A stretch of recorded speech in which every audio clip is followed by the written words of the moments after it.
आज दादा की टोंक आई है। कितने पुण्यशाली यहाँ पर बैठे जिन्होंने वो पोषण किया हो। भाइयों, खाली भाई पोषण किया हुआ है, बस 8-10 जन है यहाँ पर, और बहनों ने तो सबने किया हुआ है ना? नहीं, गुरुदेव एक दिन ऐसा रखिए, पोषण का दिन रखिए, और पोषण की आराधना साधना संयम के आंशिक धर्म की आराधना साधना करने हेतु तो पोषण की बात आई है तो मैं एक चीज याद आ जाती है। एक राजा होते हैं और राजा कि वहां पर एक वैद्य आता है और वैद्य राजा को कहता है कि राजा, आपका अंतिम समय आ गया है, आप 1-2 घंटे में मृत्यु पाओगे।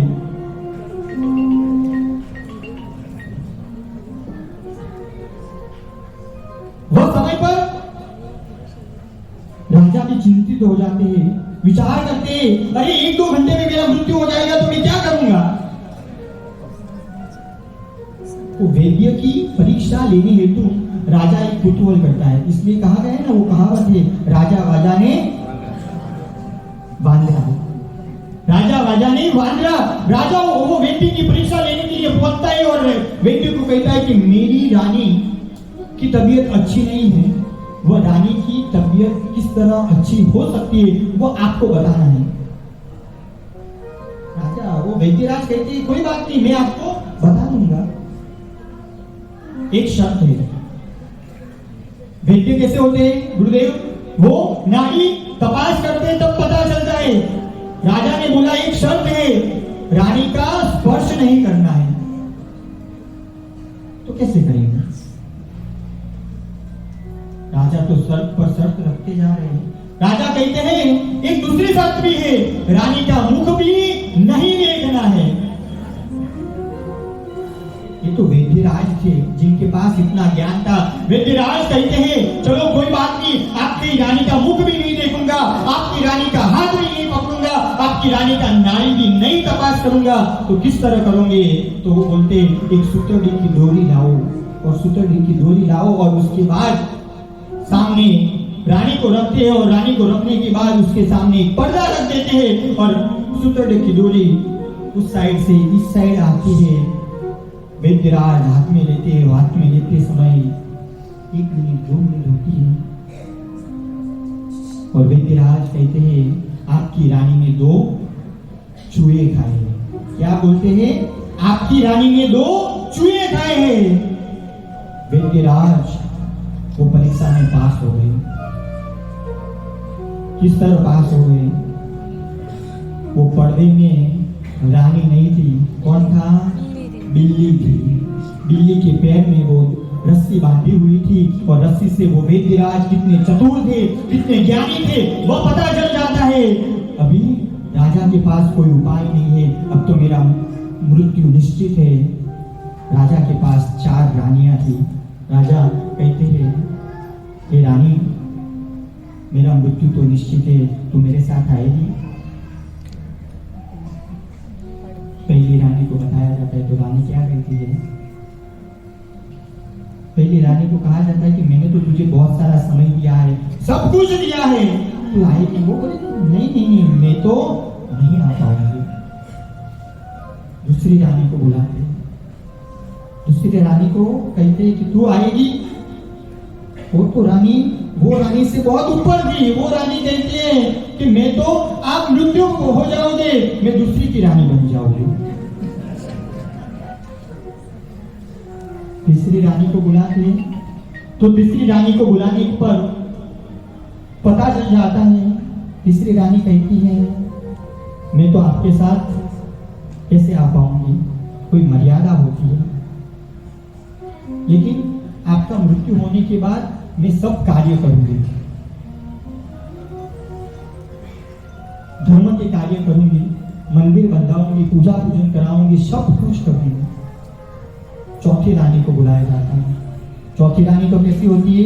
अनमानी की होती है, कभी उसको समय भी नहीं दिया होता है।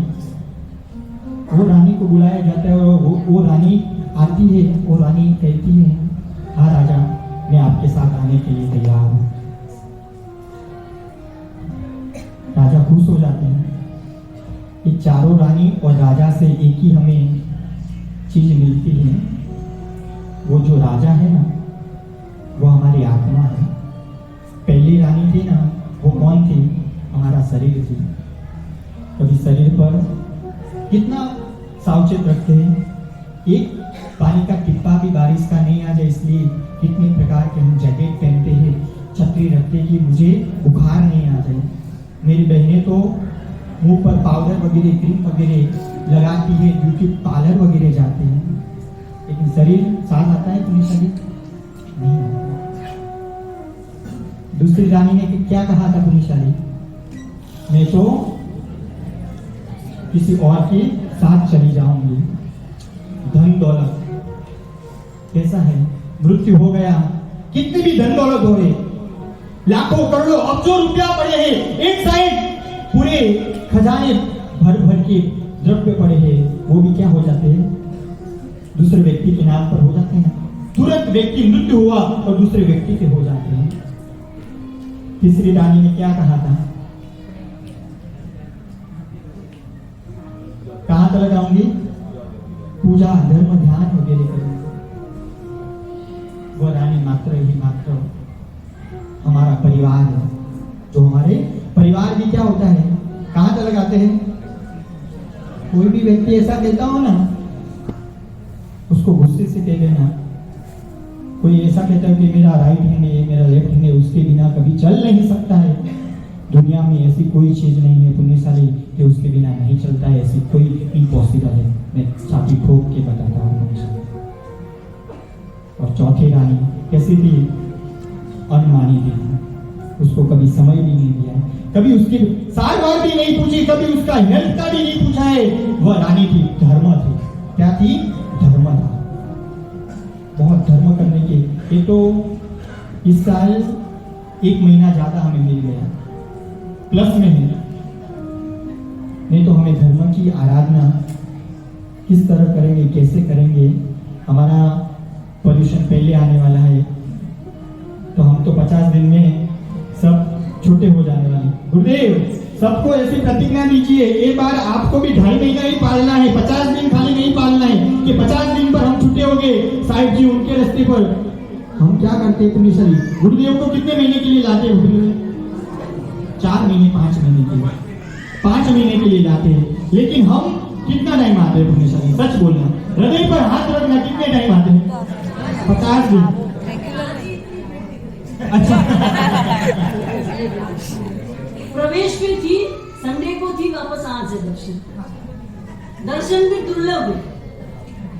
देखो हमारे कर्तव्य है पुण्यशाली कि ऐसा हम जिनको बहुत मान से आज संडे है, लेकिन कल का तो सोचना पड़ेगा।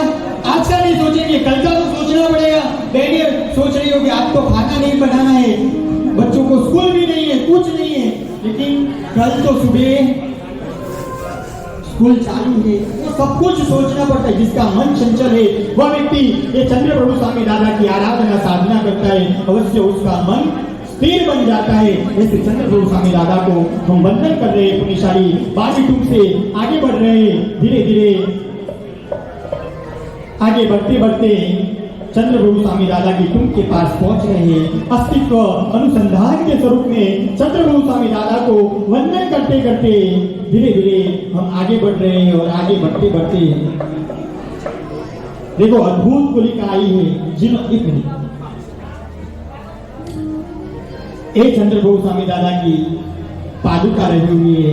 दादा को वंदन करते हैं और दादा को विनंती करते हैं, हे दादा, मैं स्वामी श्रीकर जी की यात्रा तो बहुत बार की है, लेकिन आपके दर्शन नहीं किए।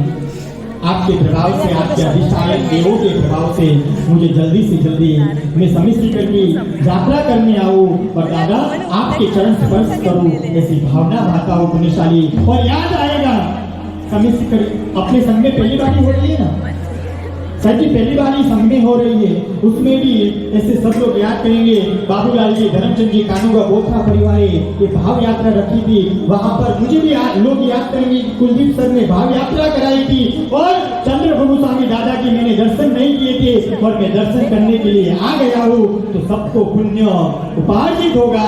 चलो ऐसे चंद्रप्रभु स्वामी दादा को याद करते हैं और उसमें भी याद आ जाएगा पूज्य गुरुवर्या श्री प्रसन्नता जी महाराज साहब का चातुर्मास था। 3 थाने वहां पर विराजमान थे और प्रोजेक्टर पर हमने दादा के दर्शन किए थे और संकल्प किया था, हे चंद्रप्रभु स्वामी दादा जल्दी से जल्दी आपके दर्शन करने के लिए मैं यहाँ पर पधारूं। चलो एक संगीत के शब्दों के साथ चंद्रप्रभु स्वामी दादा को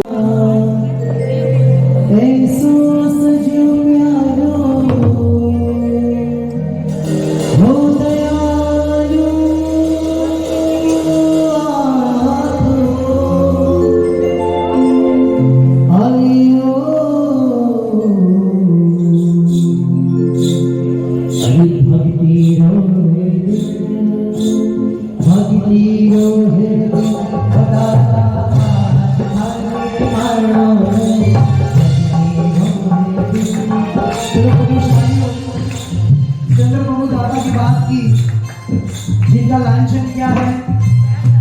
हाँ, चंद्रप्रभु दादा लांछन क्या है? चंद्र यानी शीतलता का प्रतीक।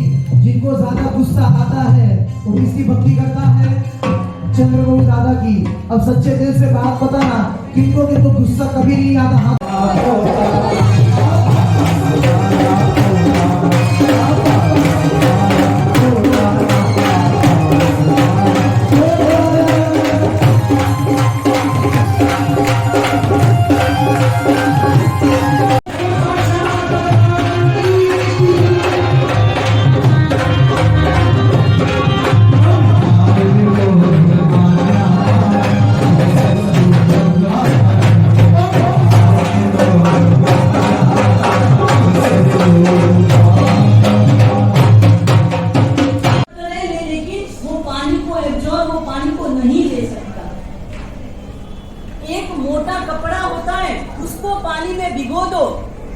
भिगोने के बाद में थोड़ा टाइम होता है और उसके बाद में वो कपड़ा भी सूख जाता है। और एक होता है शक्कर का ढेर है और उसी शक्कर के ढेर के अंदर अगर हम पानी डाल दें तो वो शक्कर और पानी ऐसे एक में हो जाते हैं। वैसे ही हमें भी वो शक्कर और पानी, हमको पत्थर की तरह हमारा हृदय नहीं बनाना, वो पानी में रह करके भी पानी को ही प्राप्त नहीं कर पाता है और कपड़े जैसा भी हमको नहीं बनना है कि थोड़ा टाइम हमारे हृदय में परमात्मा भक्ति आए और थोड़े ही समय के बाद में वापस हमको गुरु भगवंत का समागम न मिले और हम परमात्मा भक्ति को भूल जाते हैं।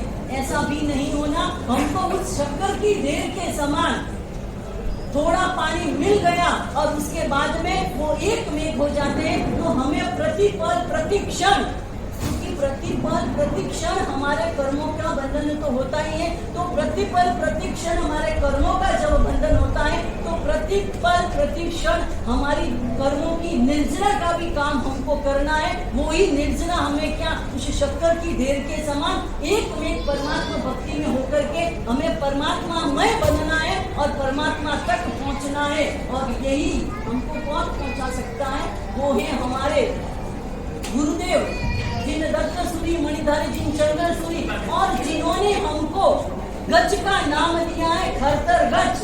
वो किस प्रकार से खरतर गज बना, कैसे बना और कहाँ पर ये पदवी अपने को मिली थी? कल हम उस छठ को खरतर गज दिवस के रूप में हर जगह जहाँ जहाँ पे खरतर गज है और जहाँ जहाँ खरतर गज का चातुर्मास है वहाँ कल खरतर गज दिवस के रूप में मनाया जाएगा। तो हमारे गजवासियों से निवेदन है कि कल आकर के गज के प्रति समर्पण भाव रख के हमें गज को आगे बढ़ाना है। और आगे बढ़ाएंगे कैसे? हम यहाँ पहुँचेंगे, गज के बारे में सुनेंगे और हमारे बड़े बड़े आचार्य अभयदेव सूरी, जिनदत्त सूरी और जिन्होंने क्या क्या किसकी किसी रचनाएं की है, टीकाओं की रचनाएं की है, ऐसे गज का कल हमारा क्या शासन दिवस है, गज का दिवस है और हमें आकर के उस ध्वजारोहण करना है, बच्चियों से भी कुछ प्रोग्राम भी है और हमें खरतर गच्छाधिपति आचार्य प्रवर सिंह मणिपुर सुरेश महाराज साहब की द्वारा रचना किया हुआ, जैसे रविंद्रनाथ टैगोर ने तो जन मन गण की रचना की थी, गुरुदेव ने वैसे ही गच्छ के लिए वैसे ही जन मन गण की रचना की है। उसका कल हम यहाँ पर आकर के सब सुनेंगे, समझेंगे और गच्छ कैसे बना और किस प्रकार उनको खरतर गच्छ की खरे की उपाधि मिली थी, उसके बारे में हम कल सुनेंगे। तो परमात्मा भक्ति जो परमात्मा तक लेके जाने वाले गुरु हैं, उन गुरु का ही कल हमें संवेदना सुननी है और किस प्रकार हमको प्रभु तक लेके जाएंगे, वो सब सुनने के लिए कल खरतर गच्छ दिवस है। और हमारी विनती है कि सब आप पधारे और हमें गच्छ के बारे में सुनना है, समझना है और गच्छ को कैसे आगे बढ़ाना है।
साढ़े तीन से 4 आपकी की मीटिंग से संडे